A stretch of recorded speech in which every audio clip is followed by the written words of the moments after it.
What's up everyone, and welcome back to my channel. Just a quick little disclaimer. Today is flight day with my boo. We're gonna be going to Morocco for the holidays. And I'm actually running late, so I don't have time to edit as usual with the photos and the sound effects, but I really wanted to make sure to get this recap out to you before I left. So let's kind of just jump into it already.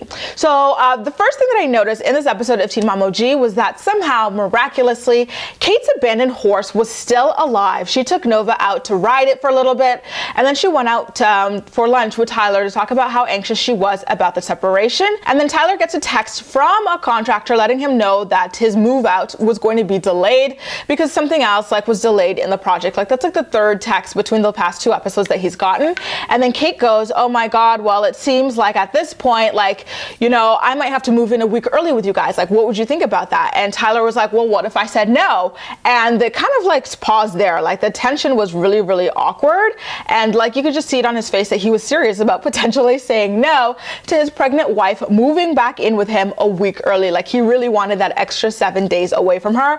And I couldn't help but feel sad for Kate in that moment. And then we switched down over to LA, where Cheyenne and Corey go out for dinner to celebrate the anniversary of finding out that he was Ryder's dad. You guys, honestly, I find the story a little bit disturbing, to think that she was gonna pass the child off as some other guy's kid this whole entire time, knowing that she was thoughting and bopping behind his back. Over drinks, she confronts Corey about wanting to have a relationship, a romantic relationship with him, and then he tells her that it's just not the best idea for them to do that, to cross that line with each other. And I'm Team Corey on this. I feel like the reason their relationship worked so well is because they were not in a passionate love affair with each other. It was a one-time deal, and so they're able to raise a child platonically as friends, and I don't think that they should be messing that up. And so now we're gonna move back up over to Indiana, where Amber is now hosting guests in bed, y'all. She is over there come over, cousin Crystal, make yourself at home in my bed. I would be grossed out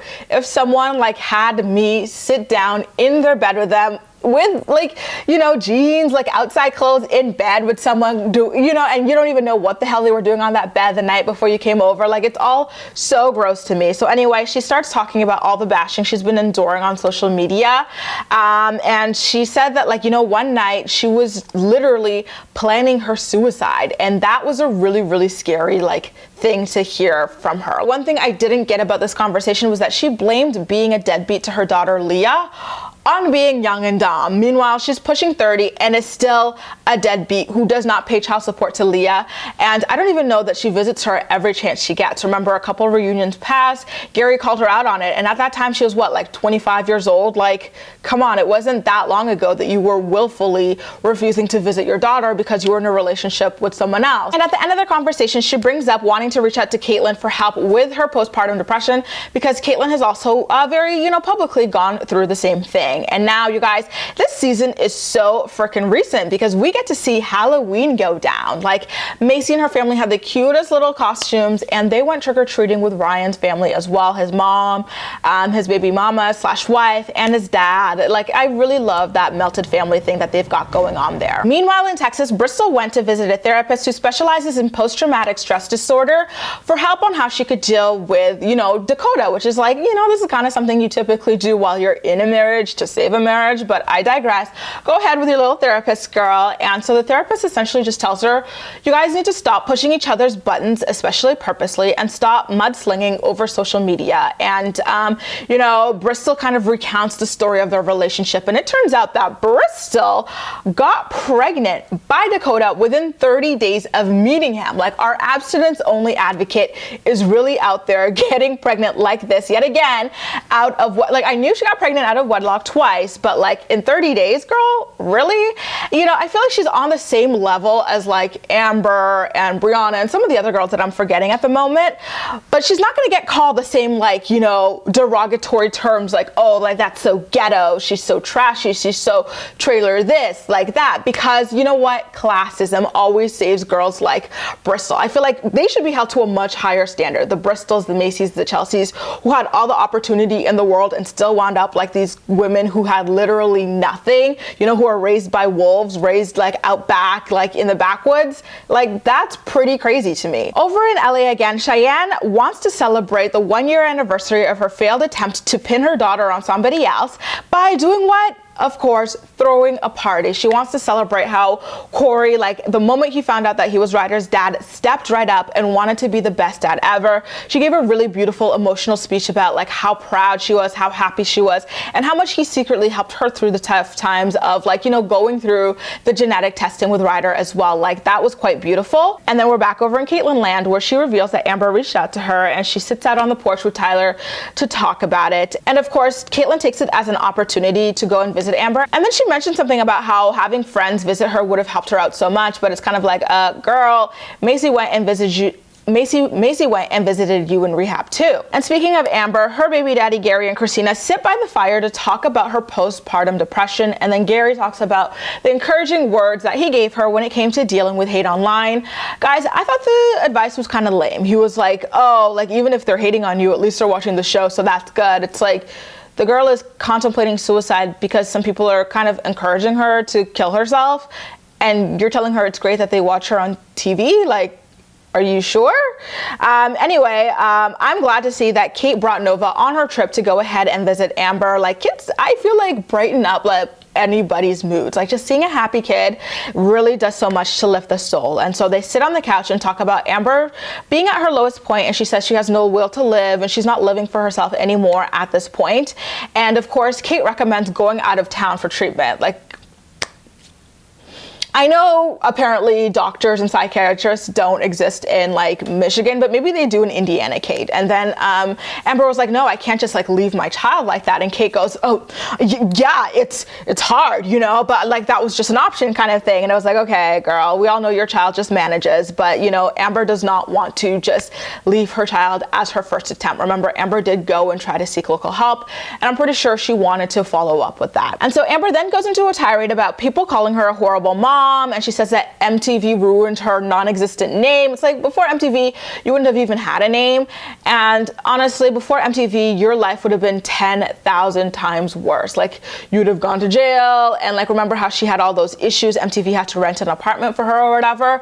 It would have been that times 1,000. Like, she would have been on the trailer park, on welfare, with her child, like without a baby. Like, she would have really suffered without MTV. So it was not fair to paint it like that. Like, you're the one who beat your baby daddy on camera several times. You're also the same person who had like a random person you met in a Walmart parking lot changing her on the second date while she was a baby.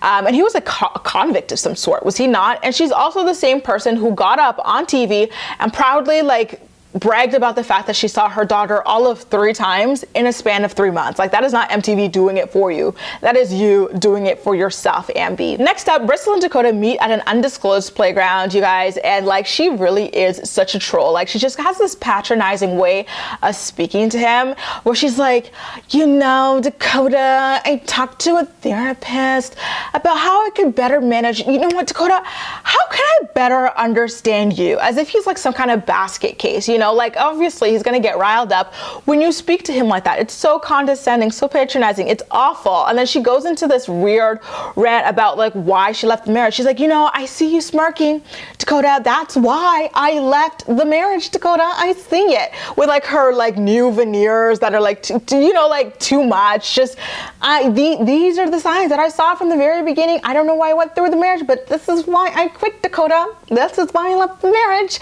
It was just so freaking much. And of course he started exploding, and like the whole scene was so painful to watch. And then again, going off topic from the whole like premise of this meeting, which was allegedly to do what's best for the girls, you betcha. She's like, you know, you've stolen from me, Dakota. You've also stolen from me. You've done a lot of really things for me. You've got major issues, Dakota. Major issues.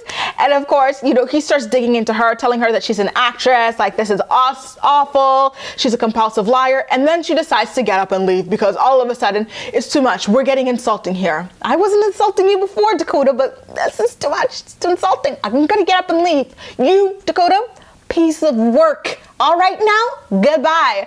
It was so gross, like so much for taking the therapist's advice, right? Next up, you guys, we had a really moving scene where Macy and Taylor went to sit down with Ryan's parents and talk about like his rehab completion and how they wanted to help him navigate his fatherhood and like not hold anything over his head, hold any grudges. They really wanted to make him feel involved, and like, oh my God, it was a total tearjerker. Everybody like shed a tear in that scene.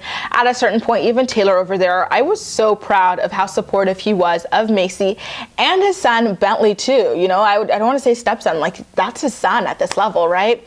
So they all sit down and talk about like how proud they are that he completed the 90 days, and they cried over the pain that Ryan's addiction had put them through as families. And you know, Mimi Jen said that Ryan felt a resentment towards her. You know, he kind of blamed her for making him feel like he was an uncle towards Bentley, and they blamed it on the addiction. But I want to say, you know what, this was pre-addiction Ryan. Like Ryan from Jump Street was never that involved as a father. Remember, there was a time where Macy really wanted to study. She had an exam coming up. Ryan, like, I don't know did he even work at that point, but he was just sitting around at home on his phone.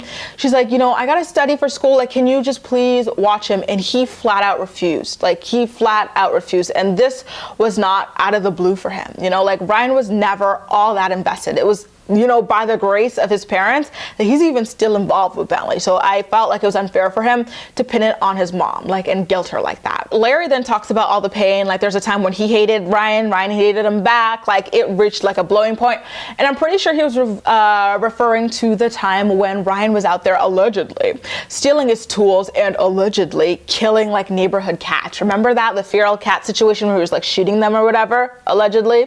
Like, that was a mess. And, you know, Macy Jen talks about how she'll always love Jen, Larry, and Ryan like they are family, and they agree as well. It was a really beautiful scene. I feel like that's what Teen Mom was all about from the very beginning. It was nice to see scenes like that. And then, you know, meanwhile in Michigan, Tyler sits down with his mom and stepdad, and his mom asks him about the boundaries of his separation with Kate. She's like, I don't want Kate just coming over all willy-nilly. Like, this is a separation. You need to draw boundaries. And Tyler said that he hoped common sense would reign. And then his stepdad's like, listen, common sense ain't that common, so just make sure that you lay out your boundaries.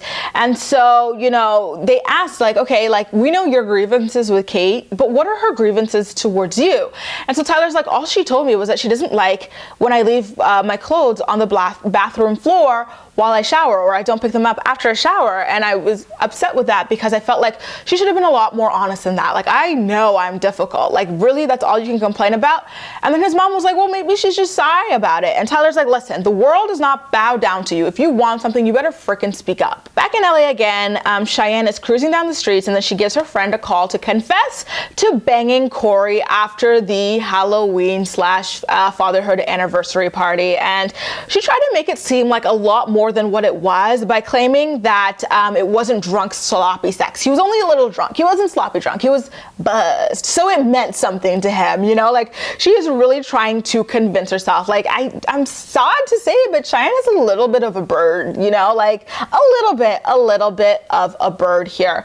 And then she outs Corey for being a Minuteman the first time around. It turns out that you can make a baby in 2 minutes, y'all. And lastly, she again claims that she and Corey are like technically in a relationship, but they're not like admitting it. Like, we're so in a relationship, we just don't want to say it. Like, no, Cheyenne, you're in a relationship and you want to tell everyone you're in a relationship, but Corey over there, he's single, girl. Things then get really heated when MTV shows Amber's tweets and Instagram live meltdown about how the show like ruined her name and how she really wants to quit it. And it's kind of like, girl, just delete your social media and quit the show. Your mental health is not worth all of this. Like, you know, get educated, pick up a trade, like something, do something. Like, you don't have to rely on MTV for the rest of your life if it really is bringing you to this point. Like, let go. So she refused to film, and then the producers drive around and get a call from her, and she talks about how she feels like she should separate herself from the show because it keeps portraying her in a negative light and that it is too depressing. And then Larry claims that they've got a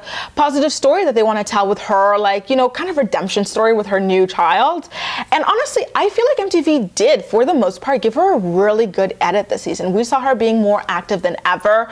Everybody, like myself included, like leading the charge on this, was ready for Andrew's like signs of crazy to come out. and they never did. Like, she got a really good edit this season.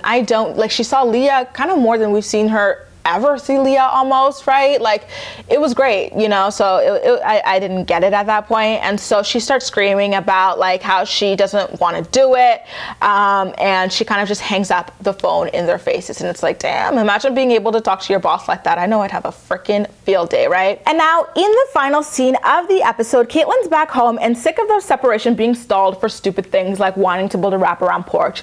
Tyler was supposed to have moved out, right? But he's like, oh my God, my contractor told me my porch is not going to be ready. I can't move out until next week. And it's like, Tyler, this is emotional torture for me, not knowing when you're gonna go. Just separate already. You don't need that freaking porch at this freaking moment. Go, you know? And he's like, no, like, I'm not moving in without a porch. Honestly, Tyler, shit or get off the pot. Like, this whole time you were acting like you could not stand, you were repulsed by her. If you were so freaking repulsed by your wife, your pregnant wife, get the heck out of the house. A porch is not gonna make a damn difference. Like, you know, winter's coming up. It was already what, October, November when they were filming this? Winter's coming up. You're not going to sit on your damn porch in the winter. Wait until the freaking spring. Like, you're making excuses at this point, and you can just tell that Tyler was quite stunned that Kate was the one pushing for him to get the hell out of the house and was not groveling at his holy feet, right? Like, it was amazing to see that suddenly turn around and Kate finally sticking up for herself. I totally agreed with Kate about, you know, how emotionally draining this was for her, and it was not fair considering that Kate being stressed means that the baby is stressed, right? So no. And then she calls him out for not being bothered or emotional about their separation, and Tyler admits, like, it's not emotional for me. It really isn't, Kate. And then she's like, you know, why don't you care about how it makes me feel? And this is where, again, she loses me. Tyler mentioned how at the end of his rope he was emotionally and how he felt like he wasn't, like his needs weren't being met in the relationship. And we've never once this whole entire season see Kate as a wife go to her husband and say, you know what?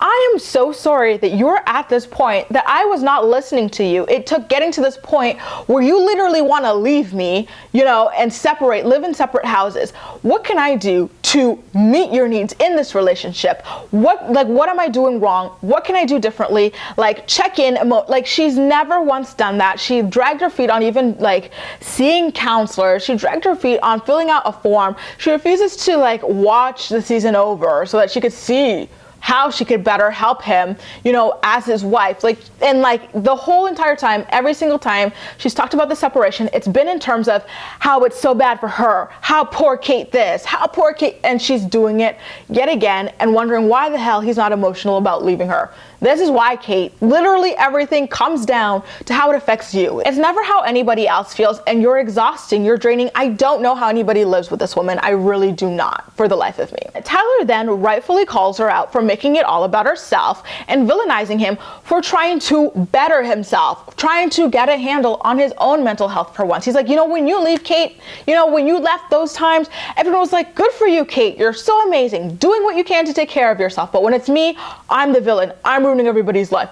I'm, you know, ruining my daughter who I had to freaking raise while you were gone, you know, half a year. I'm ruining my unborn child too. I'm this, I'm ruining your life. Like, oh, I suck. I'm an F up. Like, all of this stuff. Like, you know, good for him for sticking back up to her on that front, because it's not fair the way Caitlyn constantly like does that to him. It really isn't fair. It's manipulative as all hell. And of course, in true manipulator fashion, Caitlyn turns on the watermarks to cry, to continue making it all about herself rather than apologizing and repositioning the conversation. I swear to God, Caitlyn and Tyler just, you know, exhaust me. That's it, you guys. That wraps up the season finale of Teen Momoji season 7B. Guys, I can't believe I'm not going to see you for a while, almost 2 weeks. Like, this is going to be an amazing trip. I'm going to try my hardest to share as much as I can on my YouTube stories. I just discovered that I had that. I don't really know how it works too much yet, but I'm going to share as much as possible there. My Instagram, my Facebook page, like hopefully Twitter as well. Like, Thank you so much for an amazing, amazing year. I've loved recapping with you, and I'm so excited to, be back another year as well, and hopefully do bigger and better for you. I'm really hoping to eventually do something really big that I want to talk about when I come back from this trip to get your ideas on. Thank you so much for the support. I love you guys so freaking much, you guys. See you soon. See you so soon. Teen Mom 2 premieres mid-January, January 15th, if I'm remembering correctly.